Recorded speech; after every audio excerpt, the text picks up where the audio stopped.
Paul de Romo, bonjour. Bonjour. Vous êtes un économiste, mais surtout vous avez créé le groupe panafricain Bank of Africa, dont vous êtes aujourd'hui le président d'honneur. Quand on est président d'honneur, c'est un peu la position du sage, non? On peut l'espérer. C'est aussi une position qui nous force à nous intéresser à l'avenir du groupe, à la création duquel on a participé activement. Donc, c'est aussi une façon de rester très attaché au secteur bancaire. Je crois que c'est une position qui permet à la fois de poursuivre le passé et de faire autre chose, parce qu'il peut y avoir une vie après une activité aussi intense. La banque a été, le groupe a été racheté par la BMCE, une banque marocaine. C'est-à-dire que d'abord, quel a été ce choix de l'interlocuteur marocain pour cette reprise? Écoutez, dans les années 2007, nous étions en train de rechercher un partenaire banquier de taille internationale pour appuyer notre développement. Donc, notre conseil d'administration, le conseil de la holding, a décidé de faire un appel d'offres auquel nous avons invité un certain nombre de groupes marocains, français, internationaux, d'Afrique du Sud également. Et nous avons fait le choix de toutes les réponses. Et c'est la BMCE qui nous est apparue la plus proche par ses caractéristiques, par son ambition et par son ouverture quant à la place qu'elle était prête à laisser aux actionnaires africains, mais aussi à toutes les équipes qui avaient été à l'origine de la création et du développement de Bank of Africa. Nous avons fait donc une augmentation de capital et c'est à l'occasion de cette augmentation de capital que la BMCE est entrée, d'abord de manière minoritaire et puis ensuite, une ou deux années plus tard, de manière majoritaire. Ce qui est très important dans ce type d'expérience, c'est que c'est le retour d'expérience, justement. C'est que comment vous avez pu monter ce groupe qui est à cheval sur plusieurs pays, sur plusieurs zones monétaires. Comment peut-on aujourd'hui réussir ce pari? C'est-à-dire quel a été l'élément moteur dans cette dynamique? Ben, ça a été une aventure extraordinaire et d'ailleurs qui ne pourrait sans doute plus se recommencer de la même manière, en tout cas aujourd'hui. Extraordinaire parce que, comme vous le dites en sous-entendu, la réussite a été en bonne partie celle de toutes les équipes. Ça a été un travail collectif où on a mixé en permanence un nombre limité, une poignée de techniciens très expérimentés qui connaissaient bien la banque, qui connaissaient bien l'Afrique et en même temps beaucoup de jeunes auxquels nous avons donné la priorité dans les recrutements et qui ont grandi en expérience et en responsabilité avec les banques. Certains des premiers collaborateurs que nous avons recrutés au Bénin ou au Mali sont maintenant directeurs généraux de banques dans l'UMOA et c'est l'une des plus grandes satisfactions qu'on puisse avoir. Mais effectivement, l'aventure a été extraordinaire puisque, rappelons-le, la première Bank of Africa a été créée au Mali en 1982. On est parti de zéro, ex nihilo. Et 28 ans plus tard, en fin 2010, quand j'ai quitté mes fonctions de président exécutif du groupe, nous étions présents dans 14 pays africains à l'ouest comme à l'est du continent et en France, avec non seulement des banques commerciales dans tous ces pays, mais aussi une société de bourse, une banque de l'habitat, deux fonds d'investissement, des participations dans diverses sociétés et une fondation qui était très active. Donc une réussite extraordinaire. Mais je crois que ce qui est intéressant aussi, c'est que la Bank of Africa, c'est vraiment le témoignage vivant de la manière dont les systèmes bancaires africains, subsahariens en particulier, ont évolué dans toute cette période. Peut-être je peux vous en donner un ou deux exemples. D'abord, en 1982, la BOA a été tout de suite une banque entièrement privée, avec des capitaux majoritairement africains, donc tous privés africains. Et c'était à ce moment-là, dans l'espace francophone, une totale révolution. Nous étions avec quelques autres les premiers à faire cette apparition dans un système bancaire qui était complètement sinistré. Et depuis, cette approche nouvelle est devenue la règle. Un deuxième exemple de l'évolution, c'est celui des exigences réglementaires, notamment en matière de capital minimum. Nous avons créé la première banque au Mali avec l'équivalent, puisqu'à ce moment-là c'était le franc malien, l'équivalent de 300 millions de francs CFA de capital. 6 ans plus tard, quand on a créé la Banque of Africa Bénin, on l'a fait avec un capital de 1 milliard de francs CFA qui était devenu la règle minimale. En 2007, le capital minimum a été multiplié par 5 et aujourd'hui, on ne peut plus créer une banque à moins de 10 milliards de francs CFA. Et puis peut-être un dernier exemple qui est, je crois, qui couvre tout le continent aussi, c'est que dans cette période, il y a eu un décloisonnement des grandes régions du continent. De notre création jusqu'en 2004-2005 à peu près, la règle était que les banques en Afrique francophone de l'Ouest, il n'y avait que des banques de cette région. Les banques nigérianes ne quittaient pas le Nigeria. Les banques marocaines restaient au Maroc. Et en 2004-2005, pour un certain nombre de raisons variables selon les pays et les zones, il y a eu un décloisonnement général. Les banques nigérianes sont arrivées en Afrique de l'Ouest francophone. Nous avons quitté l'Afrique de l'Ouest pour aller en Afrique de l'Est anglophone, après être allé d'ailleurs à Madagascar en 1999. Les banques marocaines sont venues ensuite, quelques années plus tard, dans toute l'Afrique francophone. Voilà, c'est pour ça que tout a été passionnant. Dans cette belle expérience, vous l'avez dit, 14 pays, une présence dans 14 pays. C'est-à-dire qu'aujourd'hui, le fait d'être dispersé ou réparti sur plusieurs pays, il n'y a pas une déperdition d'énergie. Comment les banques s'adaptent entre la singularité du marché et puis cette vision d'ensemble sur l'étendue de ce réseau?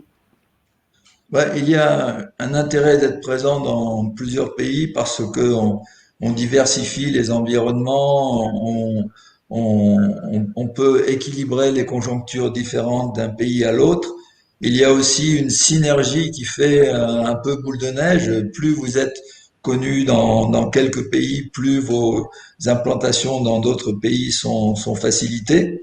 Il y a aussi la mise en commun de puissance en matière de ressources humaines, en matière technique, en matière de moyens financiers. Il y a la notoriété qui vous aide auprès de la clientèle, donc beaucoup d'avantages. Mais il y a aussi des contraintes, c'est vrai. Il faut absolument que les tendances centrifuges qui peuvent exister au niveau des pays puissent être équilibrées par une coordination, une convergence de plus en plus forte au niveau de la société holding ou de la banque mère qui définit les grandes priorités que chacun doit suivre. Donc il y a un équilibre qui évolue d'ailleurs au fil du temps. Plus nous avons grandi, plus la holding a pris du poids, a vu ses équipes s'agrandir parce que c'était nécessaire pour maintenir cette homogénéité que je crois nous avons réussi à préserver. Et maintenant, d'ailleurs, on a d'autres contraintes réglementaires avec les nouveaux ratios qui sont de plus en plus imposés par les banques centrales et qui font que les banques les plus grosses sont finalement les moins agiles. Donc, un équilibre en permanence entre les points positifs et les éventuelles difficultés. Aujourd'hui, il y a plusieurs grands groupes panafricains. Est-ce que cet univers concurrentiel est utile à l'Afrique? Il y a pas saturation? Est-ce que véritablement il y a un plus par rapport à ça? Oui, bien sûr, la densification est une bonne chose parce que on reste en Afrique à des taux de bancarisation qui sont encore faibles. Mais la situation est différente selon les pays. Toutes les banques centrales tiennent à avoir des banques puissantes, qui respectent tous les ratios réglementaires, qui sont capables d'accorder les crédits les plus importants aux économies. Mais les particularités locales ou régionales font que les tendances sont différentes. Dans des pays plutôt en avance comme le Kenya, vous avez une tendance assez forte à la concentration qui est facilitée aussi par les pratiques spécifiques de la zone anglophone. En Afrique de l'Ouest, par exemple, ou en Afrique centrale, vous avez encore des nouvelles banques qui se créent, soit parce que ce sont des groupes qui complètent leur présence géographique régionale, soit parce que vous avez des banques toutes nouvelles qui continuent encore à apparaître dans les pays les plus porteurs, là, comme la Côte d'Ivoire ou le Sénégal, bon, qui risquent de rester des banques de niche, mais qui épaississent le paysage local. Donc, il y a encore de la place pour tout le monde. Et d'ailleurs, les banques sont elles-mêmes soumises à une concurrence de plus en plus forte de nouveaux acteurs présents dans les moyens de paiement en particulier, avec tout le mobile banking et tout ce que l'écosystème a développé en l'occurrence avec ce nouvel instrument. Justement, c'est que aujourd'hui, je ne vous demande pas de deviner l'avenir, mais est-ce que les banques classiques sont menacées par ce qu'on appelle la banque du futur? Bah, tout dépendra de leur capacité de résister à ces menaces. Il y a effectivement une pression concurrentielle, en tout cas, qui est certaine et qui fait que les banques voient les émetteurs de monnaie électronique, puisque c'est leur nom exact, prendre une place de plus en plus importante dans les moyens de paiement qui sont utilisés par les populations, par la bancarisation dont elles sont un des principaux éléments d'accélération. Mais pour l'instant, elles peuvent réagir au moins de deux manières. D'abord en essayant de se placer un peu mieux sur le terrain sur lequel ces EME sont forts, c'est-à-dire la digitalisation des opérations, ce qui permet plus de rapidité, moins de coûts et qui facilite la vie des particuliers. Mais aussi, elles restent les seules à pouvoir pratiquer le crédit, puisque les EME n'ont pas le droit de faire du crédit. Donc, elles gardent encore un avantage et il faut qu'elles se transforment de façon à pouvoir rester concurrentielles et reprendre éventuellement l'avance dans d'autres domaines. Quels sont les principaux défis de la banque quand on voit que le taux de bancarisation est entre 12 et 15%, que l'Afrique est encore dans des difficultés aussi liées à la dette, surtout maintenant avec la pandémie. C'est qu'il y a de tels contrastes. Il y a certes des réussites, mais comment aujourd'hui en sortir avec une vision clarifiée de tout cela? Écoutez, en ce qui concerne les banques, je crois qu'elles ont réalisé deux principales, enfin plusieurs mutations. Une première mutation, comme on vient de l'évoquer, c'est celle qui va leur permettre d'être mieux en concurrence avec de nouveaux acteurs qui sont très puissants financièrement et qui sont capables de prendre une part importante de tout le marché des moyens de paiement. Et ça se voit au quotidien, aussi bien en Afrique de l'Est qui était en avance avec Safaricom et M-Pesa, que tout le monde connaît, mais maintenant en Afrique de l'Ouest, où il y a de grands groupes comme Orange qui ont vraiment mis un grand accent sur cet aspect-là. Donc, c'est pour ça qu'il y a beaucoup d'efforts qui ont été faits dans la période récente par les banques pour transformer leur approche de clientèle, mais je crois qu'elles doivent aller plus loin. Il y a un second effort qui doit être fait pour prendre davantage de risques, si je puis dire, pour que le poids des crédits dans le PIB soit plus important. Alors, cela peut se produire en direction du financement courant de l'économie. Les banques sont trop tournées encore, à mon avis, vers les activités de commerce, de services. Il faut qu'elles fassent un gros effort d'adaptation vers les PME, ce qu'elles n'ont pas encore bien réussi à gérer, vers toutes les activités productives. Mais pour cela, il faut beaucoup de conditions. Il faut d'abord une meilleure formation vers ces directions de la part des équipes des banques. Il faut un environnement qui soit un peu plus favorable avec une justice qui protège un peu mieux les créanciers. Mais c'est une orientation importante. Il serait bien aussi que les banques puissent avoir accès à plus de financement de grands projets. Pour l'instant, elles sont souvent trop petites et les États ne conditionnent pas la participation des banques locales à des financements de grands projets, alors qu'ils pourraient avoir un rôle tout à fait stimulant en la matière. Voilà quelques directions qui sont importantes. Et puis, peut-être dans certaines régions où, comme je le disais tout à l'heure, on voit encore le nombre de banques augmenter avec des petits établissements, peut-être l'heure est-il à une plus grande concentration, de façon à avoir des banques plus puissantes qui puissent avoir un plus grand éventail de dossiers à traiter et de clients à suivre et à financer.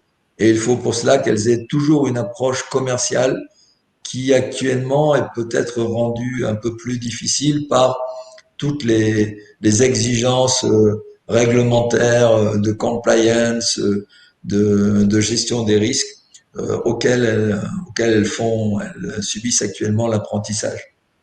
La banque n'est pas seule sur le marché. Il y a les bourses, les fonds d'investissement, les private equity et d'autres instruments. Comment cet écosystème fonctionne? Est-ce qu'il y a véritablement en fait, un effet d'entraînement qui est dû aussi à la concurrence, mais est-ce que ça marche, ça, en termes d'efficacité? Ouais, actuellement, c'est très fragmenté. Les banques locales sont majoritaires dans le financement, ce qu'ils appellent le financement courant des économies, c'est-à-dire les crédits à court terme pour le commerce, les crédits à moyen terme d'importance modeste ou moyenne, et puis surtout quand même les crédits de campagne dans lesquels les banques locales jouent un grand rôle et qui sont essentiels pour nombre de pays où il y a des produits de rente, des produits agricoles à l'exportation, où les banques locales jouent un rôle essentiel. À la différence de ce qui se passe en Europe, on peut considérer que les banques assurent au moins 80-90% de ces financements. Le marché financier, lui, est pour l'instant très absent. On voit pas beaucoup d'emprunts obligataires lancés par des entreprises. On ne voit pas beaucoup, je parle surtout de l'Afrique de l'Ouest, mais je pense que c'est quelque chose qui est assez général aussi, à part peut-être le cas particulier de l'Afrique du Sud. On ne voit pas beaucoup de sociétés cotées en bourse qui financent leur croissance par des augmentations de capital. Ce n'est pas très présent. En revanche, pour les grands projets, pour les financements étatiques également, c'est ou bien les lancements d'emprunts des États sur le marché international, ou bien des fonds de private equity qui interviennent avec des grandes sociétés internationales. Donc, les choses sont actuellement compartimentées et je crois que il faudrait qu'il y ait un ajustement des différents acteurs pour qu'on puisse avoir un peu plus de synergie. Et ces acteurs sont l'État, qui doit stimuler la transformation, les grandes entreprises internationales qui doivent accepter de donner un rôle aux acteurs locaux, et puis les banques qui peuvent peut-être quitter le confort de leur clientèle traditionnelle pour oser prendre un peu plus de risques et être plus présentes dans ces financements nouveaux essentiels pour le développement. Est-ce qu'on fait suffisamment attention aux entreprises, c'est-à-dire les PME qui sont les éléments clés du dynamisme économique et quand on regarde les taux d'intérêt, l'argent coûte cher, non? Oui, oui, l'argent coûte cher, mais en plus, l'argent pour ces petites entreprises n'est même pas toujours là, et c'est le grand problème. Si vous parlez avec des petites et moyennes entreprises,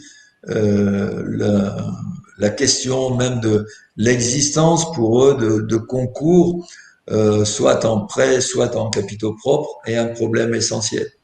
Alors les choses bougent, mais elles bougent lentement. Sur le plan des prêts, il y a maintenant des sociétés de microfinance qui existent et qui peuvent peut-être être plus accessibles aux PME, mais les prêts sont effectivement encore plus chers que les prêts bancaires. Il y a des bailleurs de fonds qui multiplient des projets pour aider les petites entreprises à se créer. Mais là encore, pour créer une petite entreprise, souvent, ça coûte quelques millions de francs CFA et ceci ne crée que très peu d'emplois. Donc, par rapport au problème de l'emploi qui se pose en Afrique, c'est quelques gouttes d'eau dans un grand océan qu'il faudrait combler. Euh, il y a aussi des choses qui changent en matière de possibilité de réunir des fonds propres, puisque à côté des fonds de private equity dont vous parliez tout à l'heure, qui concernent les grands projets, on voit de plus en plus des sociétés, des fonds d'investissement qui se consacrent aux tout petits projets. Il y a le groupe IEP, par exemple, qui a créé des fonds d'investissement pour des sociétés de petite taille, déjà opérationnelles et qui ont déjà fait leurs preuves, mais de petite taille.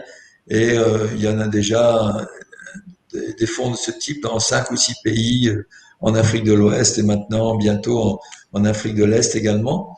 Et puis en amont encore, il y a dans certains pays, là encore l'Afrique de l'Est est plus en avance, mais ça vient aussi en Afrique de l'Ouest, des business angels qui se créent pour prendre un risque à côté des petites entreprises, mais des entreprises tout à fait naissantes cette fois, avec soit des prêts, soit des prises de participation.